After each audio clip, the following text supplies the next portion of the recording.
Hello everyone, welcome back to the amazing platform of B2E Learning. Myself Neha Agrawal and I am your zoology mentor. So let's start with one more important topic on human reproduction, that is menstrual cycle. You guys are a lot of confused in the menstrual cycle के events, कौन कौन से hormones किस time बढ़ रहे हैं, किस time कम हो रहे हैं, किस event में क्या हो रहा है. So let's clear all the confusions here कि menstrual cycle में कौन से events कब होते हैं, hormones का क्या role है, उतना जितना आपके नीट एग्जाम में पूछा जाएगा. ठीक है. So let's start with the menstrual cycle. First of all, we will clear what is the menstrual cycle. Menstrual cycle होती क्या है? Menstrual cycle cyclic change है बच्चों. कैसा साइक्लिक चेंज? हर मंथ के साइकिल में चलने वाले चेंज को कहते हैं मेंस्ट्रुअल साइकिल. ठीक है. सो ये बेटा साइक्लिक चेंजेस हैं. Menstrual cycle it is a cyclic change. किस ड्यूरेशन को ले रहे हैं हम? Every month. और हमने ले लिया है ऑन एन एवरेज 28 डेज की साइकिल. 28 डेज की साइकिल ले ली है कि 28 डेज में एक साइकिल चलती है जो हर 28 डेज में अपने आप को रिपीट करती रहती है. मतलब हर मंथ वो साइकिल चलती है जिसे हम मेंस्ट्रुअल साइकिल कहते हैं. ठीक है. क्या चेंजेस हो रहे हैं बेटा यहाँ पे? फीमेल के, किसके? फीमेल के रिप्रोडक्टिव ट्रैक्ट में ये चेंजेस हो रहे हैं. फीमेल के रिप्रोडक्टिव ट्रैक्ट में ये चेंजेस हो रहे हैं. ठीक है. कौन सी फीमेल्स? क्या एवरी किसी भी ऑर्गेनिज्म की फीमेल? नहीं. Female of primate. प्राइमेट्स में बेटा मंकीज, एप्स, मैमल्स, ठीक है, ह्यूमंस, मंकीज, एप्स, ह्यूमंस, ये सब आते हैं प्राइमेट्स में. तो प्राइमेट्स के फीमेल के रिप्रोडक्टिव ट्रैक्ट में रिदम में हर मंथ के साइकिल में कुछ होने वाले चेंजेस जिसको हमने ऑन एन एवरेज 28 डेज ले लिया है. It can very 29, 30, 31 from female to female. उसमें जो चेंजेस हो रहे हैं उसको हम कहते हैं मेंस्ट्रुअल साइकिल. ठीक है. अब रिप्रोडक्टिव ट्रैक्ट में कौन से पार्ट की बात कर रहे हैं अपन? ये देखो, ये बेटा तुमने ऐसे पढ़ा है यूट्रस होती है. ठीक है. फिर तुमने पढ़ा है ऐसे फैलोपियन ट्यूब निकल के आती है, इधर से भी इधर से भी. फिर यहाँ पे ऐसे फिम्ब्रिय लगे होते हैं, फिंगर लाइक स्ट्रक्चर, है ना. और तुमने पढ़ा है बेटा यहाँ पे ऐसे ओवरी होती है ना, इधर भी और इधर भी. तो बेटा हम कौन से पार्ट में होने वाले हर साइकिल के चेंजेस को कंसीडर कर रहे हैं इस टाइम? हमने पढ़ना है बेटा कि इस दौरान, एक महीने के दौरान यूट्रस के अंदर क्या क्या चेंजेस हुए और इस एक महीने के दौरान इस ओवरी के अंदर क्या चल रहा है. ठीक है. तो किस किस को कंसीडर करना है हमें बेटा? यूट्रस को. यूट्रस में कौन कौन से चेंजेस हुए और ओवरीज के अंदर क्या चल रहा है, उनमें कौन कौन से चेंजेस हुए एक महीने में. ठीक है. So let's start. What are the events of menstrual cycle? menstrual cycle के events क्या है? तो दो साइड लिख देती हूँ बेटा. एक साइड लिख देती हूँ यूट्राइन चेंजेस जो यूट्रस के अंदर हो रहा है, और एक साइड लिख देती हूँ ओवरियन चेंजेस, वो चेंजेस जो एवरी मंथ ओवरी के अंदर हो रहे हैं. ठीक है. यही तो बताया अभी. यूट्रस के चेंजेस पे ध्यान देंगे और ओवरी के चेंजेस पे ध्यान देंगे. देखो बेटा, हर मंथ में इधर भी 3 काम याद करने, इधर भी 3 काम याद करने. क्या क्या? ये देखो, यूट्रस के अंदर सबसे पहले जब मंथ की साइकिल स्टार्ट होगी उस टाइम आपको पहला फेज लेना है मेंस्ट्रुएशन. कौन सा फेज लेना है? मेंस्ट्रुएशन. ये पहली फेज है. दूसरा काम यूट्रस के अंदर हो रहा है बेटा प्रोलिफरेशन. इसको कहते हैं प्रोलिफरेटिव फेज. Proliferative phase. और तीसरी फेज जो यूट्रस में चलती है उसका नाम है बेटा सिक्रीटरी फेज.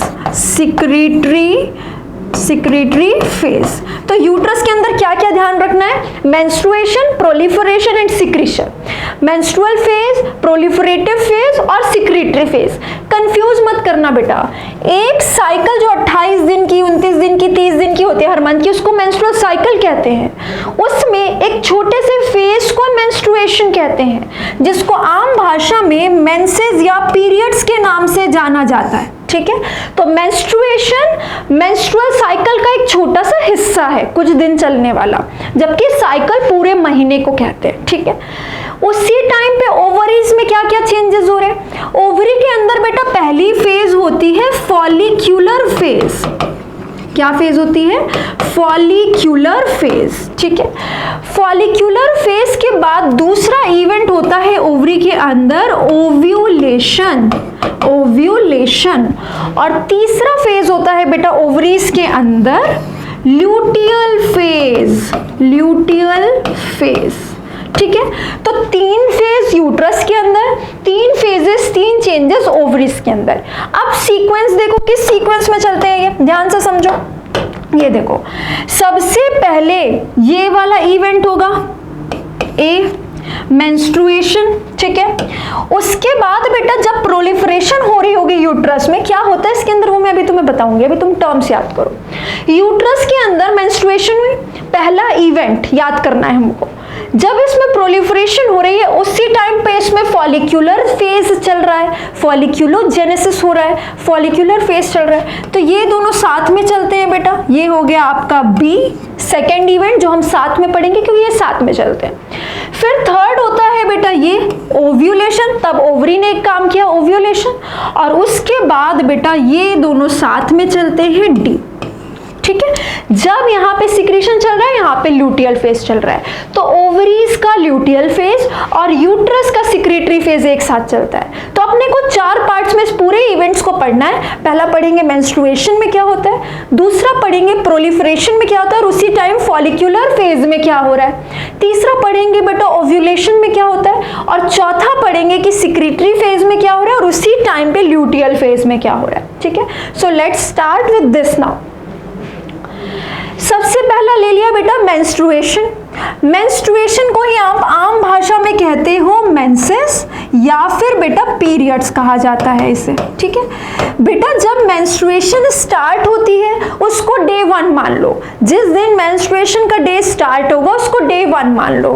तो 28 दिन की साइकिल में डे 1 हमने किसको माना, जिस दिन मेंस्ट्रुएशन फेज स्टार्ट होगा, और ये बेटा जाता है अराउंड 3, 4 या 5 डेज तक, 3 to 5 डेज तक हम लिख लेते हैं ऐसे, 4 और 5, 4th और 5th डे तक जाता है।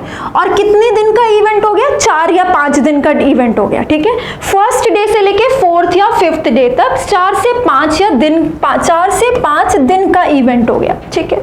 इसमें होता क्या है बेटा, इसमें आपके यूट्रस की सबसे अंदर वाली दीवार टूट के गिरती है।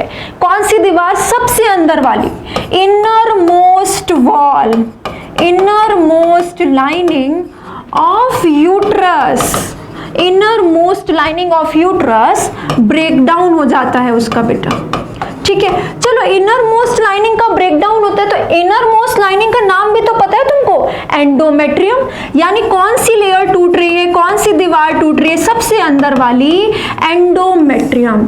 अच्छा बेटा एंडोमेट्रियम में भी तुम्हें 2 वॉल्स पढ़ाई है, एक स्ट्रेटम बेसालिस और एक स्ट्रेटम फंक्शनैलिस।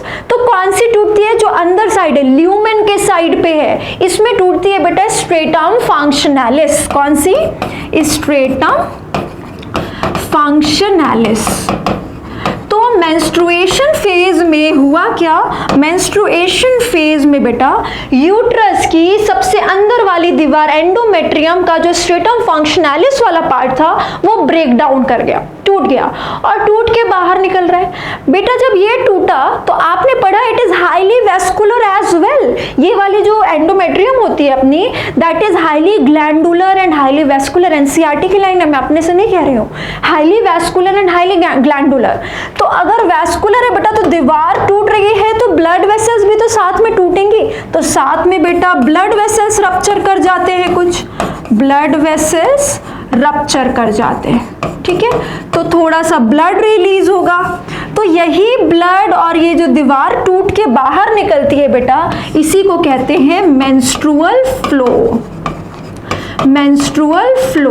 तो मेंस्ट्रुअल फ्लो में क्या क्या है, ये टूटी हुई एंडोमेट्रियम और बेटा कुछ ब्लड वेसल्स रप्चर हुई हैं तो ब्लड, ठीक है, ये सारा कुछ बाहर निकल रहा है। अराउंड 30 to 50 ml का वॉल्यूम होता है इसका, ठीक है, ये बाहर निकल रहा है। चलो ठीक है, कोई दिक्कत नहीं है यहाँ तक। बेटा ब्लड वेसल्स रप्चर कर रही है और बॉडी की सोचो कोई दीवार टूट के निकल रही है बॉडी से, बॉडी की कोई वॉल टूट रही है, ब्लड वेसल्स टूट रही हैं, तो पेन तो होगा ना।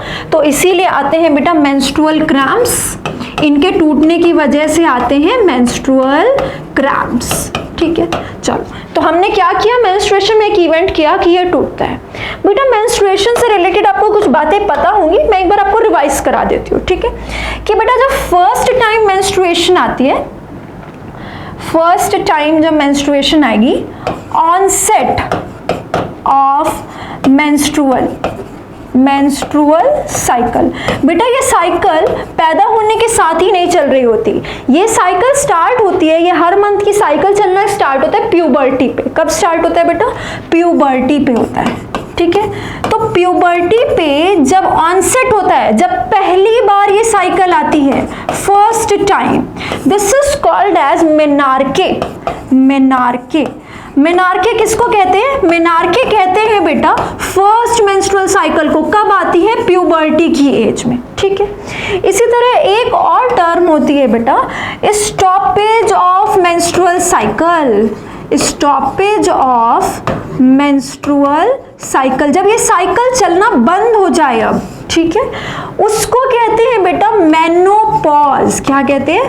मेनोपॉज। तो मेनार्के, मेनोपॉज बहुत इजी सा सवाल बन जाता है, लेकिन डायरेक्ट क्वेश्चन आ जाते हैं, आप देखोगे भी क्वेश्चंस में इसको। तो मेनोपॉज तब कहते हैं बेटा जब मेंस्ट्रुअल साइकिल या हर महीने चलने वाली साइकिल बंद हो जाती है। तो स्टार्ट तो होती है प्यूबर्टी पे, बंद कब होती है? Around 45 to 50 years of age में। किसी फीमेल के around 45 to 50 years of age में ये सीज हो जाती है। अगेन ये चीज फीमेल टू फीमेल वैरी करती है, ठीक है। एनसीईआरटी ने आपको एग्जैक्ट एज भी लिख के दे दी है 50, but there is a range जब ये स्टॉप हो जाती है, ठीक है। अनटिल एंड अनलेस कोई और प्रॉब्लम हो ओवरीज में, यूट्रस में, हार्मोन्स में, जिससे कि ये आगे पीछे हो सकता है, ये भी और रेगुलरली पीरियड्स का चलना भी, ठीक है। तो एक ये वाली बात हो गई। यानी बेटा जब ये स्टार्ट हुई साइकिल और जब को खत्म हुई, तब तक के बीच के ईयर्स को कहते हैं रिप्रोडक्टिव नॉर्मल रिप्रोडक्टिव लाइफ चल रही है, रिप्रोडक्टिवली हेल्दी, ठीक है। इस बीच में कहते हैं रिप्रोडक्टिवली एक्टिव है, रिप्रोडक्टिवली हेल्दी है। कब? प्यूबर्टी पे पहली मेंस्ट्रुअल साइकिल आने से लेके लास्ट मेंस्ट्रुअल साइकिल मेनोपॉज हो जाने तक, ठीक है। अब प्यूबर्टी पे ऐसा क्या हुआ था? प्यूबर्टी पे बेटा आपको पता है वो आपके हाइपोथैलेमस से जीएनआरएच आने लगता है, गोनाडोट्रोपिन रिलीजिंग हार्मोन, वो एंटीरियर पिट्यूटरी के पास जाता है। कौन सी पिट्यूटरी के पास? एंटीरियर पिट्यूटरी के पास। इसको बोलता है एफएसएच और एलएच निकालने के लिए। तो एकदम से एफएसएच एलएच जब बढ़ जाते हैं और जाते हैं ओवरीज के पास, किसके पास जाते हैं? ये ओवरीज के पास जाते हैं। तो ओवरीज में, यूट्रस में कुछ चेंजेस होते हैं, जिससे बेटा वहां पे मेंस्ट्रुअल साइकिल स्टार्ट हो जाती है। oogenesis में आपने पढ़ा है कि वहां पे एग्स पैदा होने से पहले, किसी फीमेल के पैदा होने से पहले ही बन के रखे हुए हैं, जिनकी ग्रोथ अब प्यूबर्टी पे स्टार्ट होती है, ठीक है। So be clear with the terms menarche and menopause, 50 years of age and puberty का एज, ठीक है। अब आते हैं कि ये इवेंट्स एक एक करके हमने क्या किए। पहला हमने किया मेंस्ट्रुएशन, अब दूसरे फेज पे चलते हैं। आ जाओ,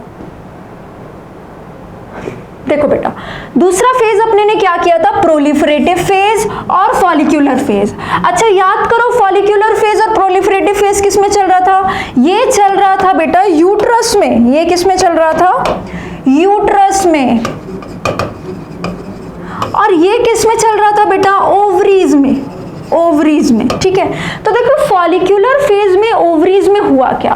ओवरी में बेटा प्राइमरी फॉलिकल पड़ी हुई है, ठीक है। हमने क्या करना है? इसको सेकेंडरी में कन्वर्ट करना है, उसको टर्शियरी में कन्वर्ट करना है, उसको ग्राफियन फॉलिकल में कन्वर्ट कर देना है। कैसे होगा? याद करो, फॉलिकल स्टिमुलेटिंग हार्मोन से, जो एंटीरियर पिट्यूटरी से आ रहा है। एंटीरियर पिट्यूटरी से दो हार्मोन्स आते हैं। फिर से आपने गोनेड्स का लेक्चर सुना हुआ है, थोड़े बहुत बेसिक हार्मोन्स के काम सीखे हुए हैं। एंटीरियर पिट्यूटरी से एफएसएच और एलएच आएगा। एफएसएच बेटा जाके फॉलिकल्स को स्टिमुलेट करेगा ग्रो करने के लिए। तो एफएसएच आया, एफएसएच ने ये काम किया है बेटा इसको ग्रो कराने का, करा दिया, ठीक है।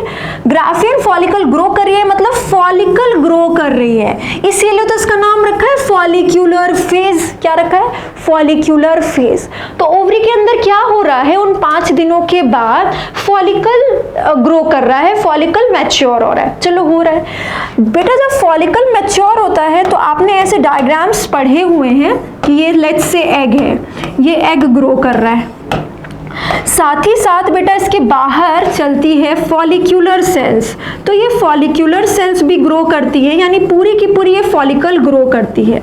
और आपने फिर पढ़ा है बीच में एंट्रम भी बन जाता है, oogenesis में, फॉलिक्यूलोजेनेसिस में ये सारा कुछ सीखा है। इस एंट्रम में फ्लूइड भरा होता है ना। ऐसे करके आपने फॉलिकल्स बना ली और अंदर क्या है, एग है। ये आपकी फुली मैच्योर फॉलिकल बन गई, अंदर इसमें एंट्रम में फ्लूइड भरा हुआ है। ठीक है, चल बेटा जब ये ग्रो कर रहे थे तो ये बाहर बाहर जो फॉलिक्यूलर सेल्स हैं, ये जो फॉलिक्यूलर सेल्स हैं ये एस्ट्रोजन निकालने लगती हैं। क्या निकालने लगती हैं? एस्ट्रोजन। तो ओवरी में फिर से देखो क्या हुआ, प्राइमरी फॉलिकल पड़ी हुई थी, वो एफएसएच के अंडर कंट्रोल के अंदर ग्रो करने लग गई। बेटा जैसे जैसे ग्रो कर रही थी एस्ट्रोजन सिक्रीट होने लग गया, और बेटा जैसे जैसे फॉलिक्यूलर सेल्स बढ़ रही हैं, ये फॉलिकल बढ़ रही है, फॉलिक्यूलर सेल्स बढ़ रही हैं, एस्ट्रोजन भी तो इंक्रीज करता जाएगा। और ये एस्ट्रोजन क्या करेगा बेटा, ये एस्ट्रोजन जाएगा यूट्रस के पास, और यूट्रस में क्या करेगा, इसकी जो एंडोमेट्रियम है, यूट्रस की जो एंडोमेट्रियम है। अच्छा बेटा एक एंडोमेट्रियम तो टूट के निकल चुकी बॉडी से बाहर, कौन सी? Endometrium stratum फंक्शनैलिस। कौन सी बच रही है? स्ट्रेटम बेसालिस। कौन सी बच रही है? स्ट्रेटम बेसालिस। अब ये एस्ट्रोजन का लेवल बढ़ने से स्ट्रेटम बेसालिस में बेटा सेल डिवीजन होने लगेंगे, और सेल डिवीजन होंगे तो नया उसके बाहर जो स्ट्रेटम फंक्शनैलिस गिर चुका है वो बनने लगेगा इसके डिवीजन से, यानी कि बेटा यहाँ पे new endometrium forms. New endometrium का फॉर्मेशन स्टार्ट हो जाता है। कौन सी एंडोमेट्रियम का? अगेन स्ट्रेटम फंक्शनैलिस का, स्ट्रेटम फंक्शनैलिस का डिवीजन स्टार्ट हो जाता है। ठीक है, सॉरी इसका डिवीजन स्टार्ट हो जाता है तो नई स्ट्रेटम फंक्शनैलिस बनने लगती है जो टूट के गिर चुकी है। ठीक है, तो एस्ट्रोजन ने आके ये काम किया कि यहाँ पे नई फंक्शनैलिस बना दी जो टूट के गिर गई थी। अब नई सेल्स बन रही हैं, सेल डिवीजन हो रहा है। सेल डिवीजन से जब सेल्स बढ़ती हैं तो इसी को तो प्रोलिफरेशन कहते हो, इसीलिए हमने क्या कह दिया, यहाँ पे प्रोलिफरेटिव फेज चल रही है। यूट्रस में बेटा प्रोलिफरेटिव फेज चल रही है, मतलब प्रोलिफरेशन हो रहा है। क्या मतलब? सेल डिवीजन से सेल्स बढ़ रही हैं। एंडोमेट्रियम की जो दीवार टूट गई है उसको बनाने के लिए उसके नीचे वाली जो दीवार थी उसमें सेल डिवीजन करा दी, यानी नया एंडोमेट्रियम बन गया। तो ये हुआ आपका दूसरा फेज कि दूसरे फेज में मेंस्ट्रुएशन के बाद यूट्रस में ये हो रहा है, साथ ही साथ ओवरीज के अंदर ये चेंज हो रहा है। ठीक है, हो गया बेटा। ये कब तक? अराउंड 6th डे से स्टार्ट करके अराउंड बेटा 6th, 4th, 5th जब तक मेंस्ट्रुएशन चली होगी उसके बाद से, लेट्स से 6th डे लिख लिया।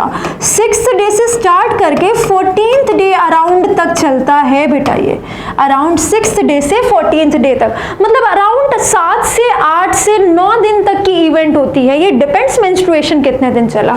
ठीक है, तो 6th से 14th डे तक में ये चलता है। 14th डे पे क्या होता है? Third event, that is ovulation. Ovulation कब होती है? अराउंड 14th डे पे, अराउंड 14th डे पे। डायरेक्ट क्वेश्चन है बेटा ये, तो क्या फिक्स है? तुम बोलेंगे मैम क्या फिक्स है 14th डे पे ही ओव्यूलेशन होगी? तो ऐसे तो इन जनरल 28 दिन की साइकिल में हम 14 डे लेके चलते हैं, 28 दिन की साइकिल में 14th डे लेके चलते हैं। अलग अलग साइकिल में क्या होता है मैं अभी आपको सिखाऊंगी, पर बेटा ये थोड़ा सा वेरी करता है। और एक्चुअल में क्या हो सकता है? 14 ± 2 हो सकता है, यानी कि बेटा अराउंड 12 से लेके 16th डे, 12th से लेके 16th डे तक में अराउंड ओव्यूलेशन हो सकती है। ठीक है, इसी से आप फर्टाइल पीरियड भी निकालते हो। 10 to 17th डे में क्वाइटस इंटरप्टस भी पढ़ते हो, बहुत सारी चीज़ें, sorry 10th to 17th day में सेफ पीरियड भी पढ़ते हो। रिप्रोडक्टिव हेल्थ में बहुत सारी चीज़ें रिलेटेड है। ठीक है, चलो ओव्यूलेशन में देखो होता क्या है। ओव्यूलेशन में बेटा यहाँ पे पीछे देखो क्या हो रहा था, एफएसएच बढ़ रहा है, एफएसएच बढ़ रहा है तो साथ में एलएच भी बढ़ रहा होगा। एंटीरियर पिट्यूटरी सिर्फ एफएसएच तो नहीं निकालता, गोनाडोट्रोपिन्स निकालता है, यानी FSH LH दोनों निकालता है। और बेटा एस्ट्रोजन भी बढ़ रहा है, फॉलिकल भी बढ़ रही है, एंडोमेट्रियम भी बन रही है। नई एंडोमेट्रियम क्यों बना रहे हो कि ये जब एग निकले बाहर तो उस टाइम पे एंडोमेट्रियम में जाके जुड़ने के लिए प्रिपेयर्ड हो। तो हमने क्या किया बेटा, ओव्यूलेशन के टाइम पे देखो FSH ज्यादा हो रखा है, LH ज्यादा हो रखा है, एस्ट्रोजन ज्यादा हो रखा है। इन तीनों के पीक मिल रहे हैं आपको अराउंड 14th डे पे। अराउंड 14th डे पे आपको पीक मिल रहा है दोनों गोनाडोट्रोपिन्स का और एस्ट्रोजन का। और बेटा इनके पीक्स आने से, जिसमें से स्पेशली हम इंपॉर्टेंस दे रहे हैं LH हार्मोन को, और इसके बढ़ने को कह रहे हैं LH सर्ज। डायरेक्ट क्वेश्चन आया हुआ है, LH सर्ज। बेटा इनके बढ़ने से, स्पेशली LH के बढ़ने से ग्राफियन फॉलिकल फट जाती है, ग्राफियन फॉलिकल रप्चर हो जाती है। और बेटा जब ग्राफियन फॉलिकल फटेगी, ग्राफियन फॉलिकल है कहाँ, ओवरी के अंदर। ये देखो ये ओवरी है, छोटी सी फॉलिकल थी, सेकेंडरी हो गई, टर्शियरी हो गई, फिर यहाँ की बेटा ग्राफियन फॉलिकल हो गई। अब ये ग्राफियन फॉलिकल क्या करेगी, ये लेट्स से ग्राफियन फॉलिकल हो गई यहाँ पे। अब ये फॉलिकल फट जाएगी बेटा और एग बाहर, ग्राफियन फॉलिकल फट जाएगी और एग बाहर, ओवम बाहर, फीमेल गैमीट बाहर। यही फीमेल गैमीट है, यही एग है, यही ओवम है, ये बाहर। याद करो तुमने सीखा है कि ये किस फेज पे बाहर निकलता है एग, सेकेंडरी oocyte पे। ये सेकेंडरी oocyte है, ये ग्राफियन फॉलिकल के अंदर सेकेंडरी oocyte था। कौन सी स्टेज पे फंसा हुआ था, अरेस्ट हो गया था, arrested at metaphase 2, arrested at metaphase 2। ठीक है, तो ये बाहर निकल गया। और बेटा ग्राफियन फॉलिकल के रप्चर हो जाने से एग के रिलीज हो जाने को ही क्या कहते हैं, इसी को कहते हैं ओव्यूलेशन, ओव्यूलेशन। तो अराउंड 14th डे तक में हुआ क्या, बहुत सारा FSH, बहुत सारा LH, बहुत सारा एस्ट्रोजन बढ़ गया बॉडी में, पीक आ गया उनका। और LH के पीक आने से फॉलिकल फट गई और ओव्यूलेशन हो गई, ये बाहर निकल गई। ठीक है, अब ये बाहर निकल के जाती कहाँ है बेटा, याद करो बाहर निकल के जाती कहाँ है, ये यूट्रस, फिर से करो, ये फैलोपियन ट्यूब, ये फिम्ब्रिये, ये लेट्स से ओवरी, ये फट के एग बाहर। और एग को अब फिम्ब्रिये पकड़ के, ये जो फिंगर लाइक स्ट्रक्चर है, पकड़ के यहाँ से ले जाके एम्पुला में रख देंगे और एम्पुला में ये स्पर्म का वेट करेगा। और स्पर्म अगर आया, यहाँ पे फ्यूजन हुआ, जाइगोट बना, तो वो इधर चल के आएगा, चल के आएगा बेटा और यहाँ की दीवार में आके लग जाएगा। ये जो दीवार है इसमें आके लग जाएगा बेटा। लगेगा तो तब जब वहां पे हम प्रॉपर दीवार बना के रखेंगे। इसीलिए हमने क्या किया था, दीवार बनानी शुरू कर दी थी, क्योंकि एग बन रहा है, ये बाहर निकलेगा अभी, और अगर फर्टिलाइजेशन हो गई तो ये इसी दीवार में तो चिपकने के लिए आएगा, इम्प्लांटेशन करेगा। इसलिए हमने दीवार बनाई एग के बनते बनते। एग बन रहा था, साथ में दीवार बन रही थी। अब एग बाहर निकला है, अब ये एम्पुला में गया है, स्पर्म का वेट कर रहा है। उस टाइम पे अगर स्पर्म आया तो ये चल के फिर हफ्ते भर में इधर आ जाएगा। ब्लास्टोसिस्ट की स्टेज में आपने पढ़ा होगा, इम्प्लांटेशन होती है, जाइगोट आके यहाँ पे लग जाता है। ठीक है, site of implantation is uterus. Uterus का सबसे ऊपर वाला पार्ट फंडस, सबसे अंदर वाली दीवार एंडोमेट्रियम में इम्प्लांटेशन होती है ब्लास्टोसिस्ट की। कौन से स्टेज की, ये जब यहां से आता है 2 cell, 4 cell, 6, 8 cell, 6 cell, 16 cell, morula, उसके बाद ब्लास्टुला जब बन जाता है, जिसको आप ब्लास्टोसिस्ट भी कहते हो, वो आके यहाँ पे लगता है endometrium of fundus of uterus में। ठीक है, आ जाओ। तो तुमने क्या किया बेटा, एग बाहर निकल गया है, यहाँ पे पहुंचा दिया है। अब ऐसा लग रहा है बॉडी को कि शायद ये आएगा और यहाँ पे फर्टिलाइजेशन हो जाएगी और ये आएगा यहाँ पे चिपकने के लिए। तो उस टाइम पे देखो यूट्रस में और ओवरी में क्या क्या हो रहा है। सिक्रीटरी फेज कहाँ चल रहा है बेटा, यूट्रस में चल रहा है। और उसी टाइम पे ओवरी में क्या चल रहा है, ओवरी में चल रहा है ल्यूटियल फेज। ओवरी का इवेंट है ये, ओवरी का event is very easy. Ovary में क्या हुआ बेटा, ये देखो, ये तो फट गई, ये तो फट गया सामान। अब इस सामान का क्या करें, जो पीछे कचरा रह गया है, ये कचरा बेटा एग बाहर निकलने के बाद एक येलो कलर के सामान में कन्वर्ट हो जाता है, उसी को कहते हैं कॉर्पस ल्यूटियम। यानी कि remnants of Graafian follicle, egg बाहर निकल गया तो ग्राफियन फॉलिकल का जो भी सामान बच गया है that is converted into corpus luteum. Corpus luteum में कन्वर्ट हो जाता है, ठीक है। कॉर्पस ल्यूटियम बेटा येलो कलर का होता है, इसके अंदर ल्यूटीन प्रोटीन होता है, इसलिए इसका नाम ल्यूटियम पड़ा है, और इसीलिए इस फेज का नाम क्या पड़ गया, ल्यूटियल फेज पड़ गया, ठीक है बेटा। कॉर्पस ल्यूटियम में जब कन्वर्ट हो जाता है तो ये कॉर्पस ल्यूटियम भी कम नहीं है, ये भी दो हार्मोन निकालता है। कौन कौन से, ये निकालता है बेटा एस्ट्रोजन और बच्चे प्रोजेस्टेरॉन। एस्ट्रोजन एंड प्रोजेस्टेरॉन दो हार्मोन्स निकालता है। अब ये हार्मोन क्या करते हैं बेटा, ये भी जाते हैं मेजरली तो इसमें से प्रोजेस्टेरॉन, दोनों करते हैं नो डाउट, पर ज्यादा ये करता है, ठीक है। दोनों क्या करते हैं बेटा, जाते हैं एंडोमेट्रियम के पास। यूट्रस की जो एंडोमेट्रियम तुम बना चुके हो प्रोलिफरेटिव फेज में, बना चुके हो, उस एंडोमेट्रियम को टूटने नहीं देते। सुनना, दो काम करवाया तुमने, वेरी वेरी इंपॉर्टेंट, ध्यान से सुनो। यहां पे तुमने क्या किया, एस्ट्रोजन से नया एंडोमेट्रियम बनवाया। फॉर्मेशन ऑफ एंडोमेट्रियम में एस्ट्रोजन ने हेल्प की। कौन से एस्ट्रोजन ने, जो फॉलिकल से निकल रहा था, क्लियर। एस्ट्रोजन ने फॉर्मेशन ऑफ एंडोमेट्रियम में हेल्प की, वो वाला एस्ट्रोजन जो फॉलिकल से निकल रहा था। अब यहाँ पे जो पढ़ रहे हो बेटा एस्ट्रोजन और प्रोजेस्टेरॉन, वो उस बनी हुई दीवार को जो पीछे बन चुकी है उसको टूटने नहीं देते, यानी कि मेंटेन करते हैं इसको, मेंटेन्स एंडोमेट्रियम। फॉर्मेशन और मेंटेनेंस में डिफरेंस है, घर बनवाने में और अच्छे बने हुए घर को मेंटेन करने में डिफरेंस है बेटा। यहाँ पे मेंटेनेंस कर रहे हैं उसका, मतलब ब्रेकडाउन नहीं होने दे रहे एंडोमेट्रियम का, ब्रेकडाउन नहीं होने दे रहे एंडोमेट्रियम का। कौन, ये वाला एस्ट्रोजन जो लूटियम से आ रहा है, 14वें दिन के बाद आ रहा है, वो 14वें दिन के ओव्यूलेशन के पहले आ रहा था, ये 14वें दिन के बाद आ रहा है, ओव्यूलेशन के बाद आ रहा है कॉर्पस ल्यूटियम से। और मेजरली इसमें कौन रोल निभा रहा है, प्रोजेस्टेरॉन।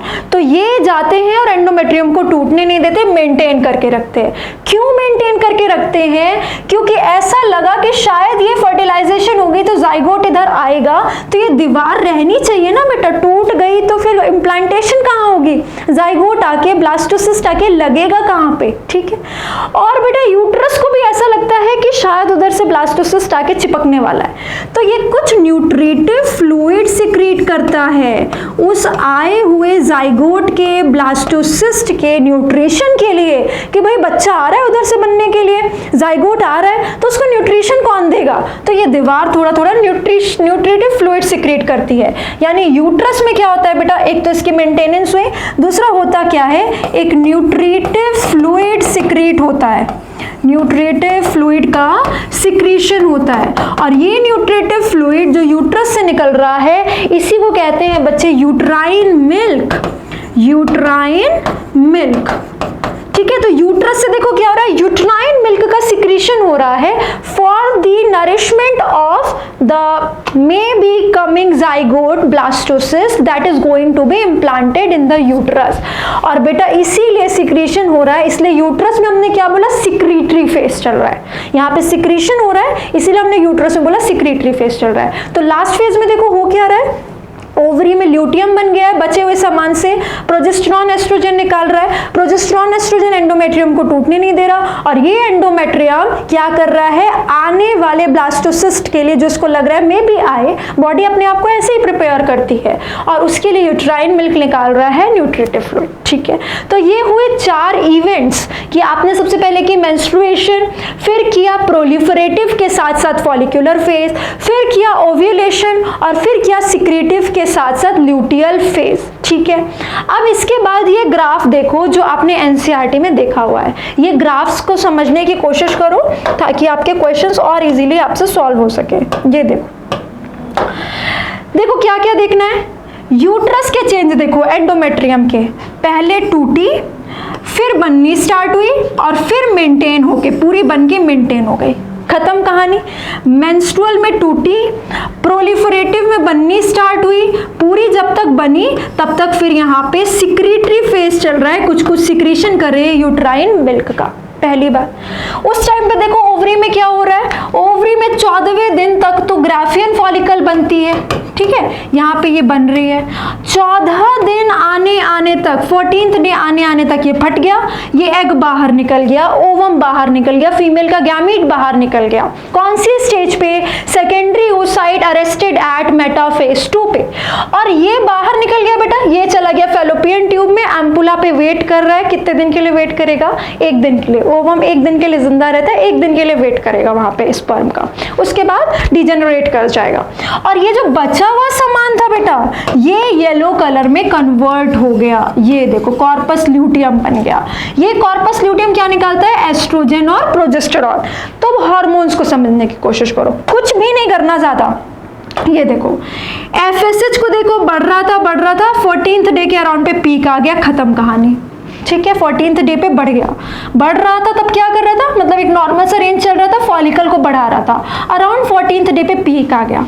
LH को देखो बेटा, ये भी ऐसे ही साथ में चल रहे थे गोनाडोट्रोपिन, यहाँ पे 14th डे के अराउंड पे पीक आ गया। इसी के पीक को तो LH सर्ज कहा था, अपनी एनसीईआरटी में नोट करते जाओ बेटा, इसी पीक को तुमने LH सर्ज कहा था, जिसपे ये फट गया था ग्राफियन फॉलिकल, ठीक है। और फिर चल रहा है, बस इसके एक एक पीक याद करने। दूसरा देखो एस्ट्रोजन और प्रोजेस्टेरॉन को, ये देखो बेटा, ये वाला ग्राफ है एस्ट्रोजन का, जिसका पीक देखो तुम्हें 2 बार दिख रहा है।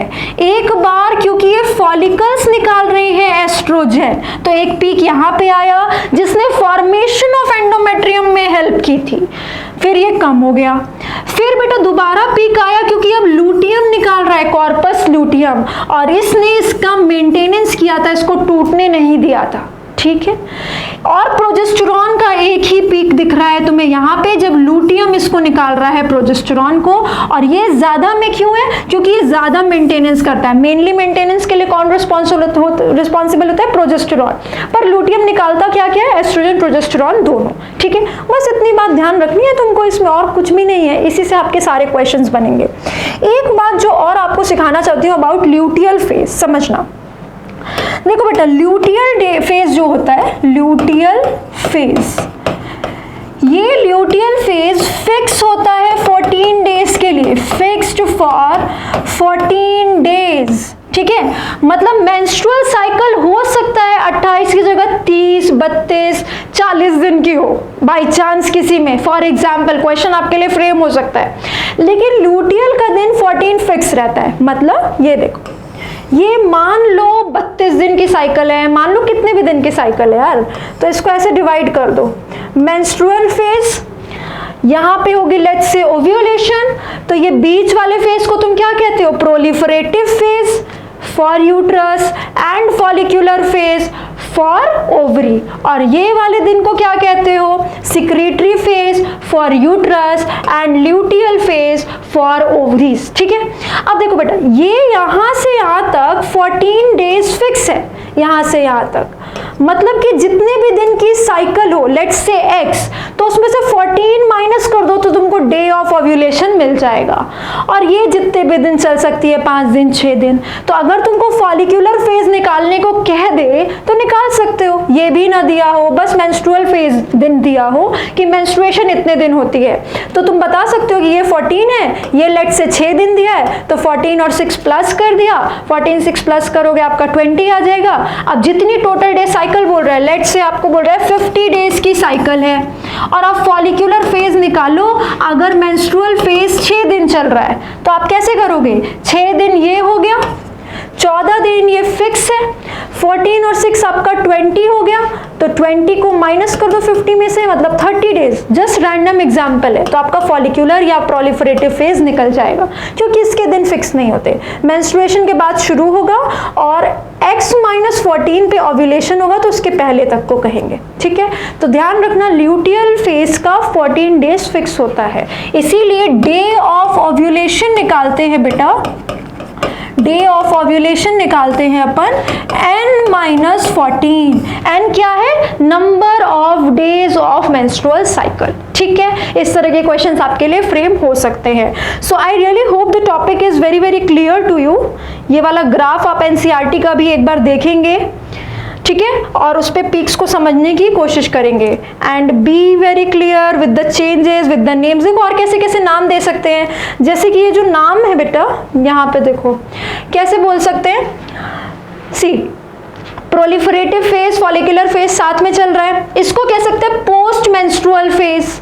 ठीक है, ल्यूटियल फेज, सिक्रेटरी फेज साथ में चल रहा है, इसको कह सकते हैं पोस्ट ओव्यूलेटरी फेज। ऐसे करके ओव्यूलेटरी फेज को कह सकते हैं प्री ल्यूटियल फेज। ऐसे करके भी आपको नाम आए तो परेशान नहीं होना है। और उसके बाद नेक्स्ट साइकिल स्टार्ट हो जाएगी। इसके बाद बेटा नेक्स्ट साइकिल स्टार्ट हो जाएगी।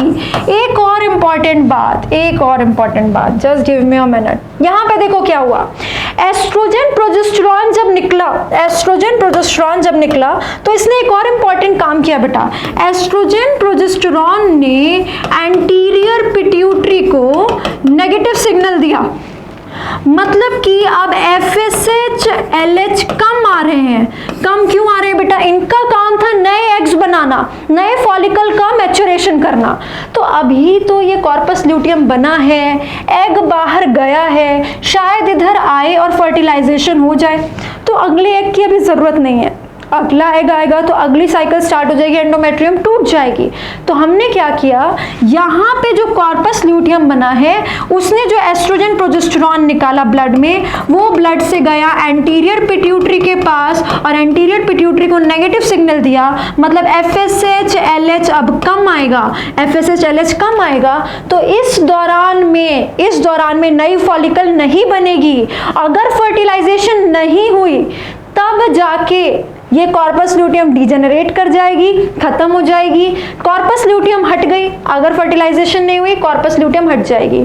हट गई तो ये खत्म तो नेगेटिव फीडबैक खत्म, मतलब FSH LH अब आने लगेंगे, नेक्स्ट साइकिल स्टार्ट हो जाएगी, मेंस्ट्रुअल फेजेस स्टार्ट हो जाएगा, नई फॉलिकल बनने लगेगी और फिर से सारे वही फेजेस स्टार्ट हो जाएंगे। ठीक है, I think the point is clear to you all. And I really think the topic is also clear to you all. In case you have any doubts, you think that anything is not clear या कोई question नहीं बन रहा, you can ask me anytime. Till then everyone take care, stay safe, and if you like the session, please do like, share and comment. Thank you so much.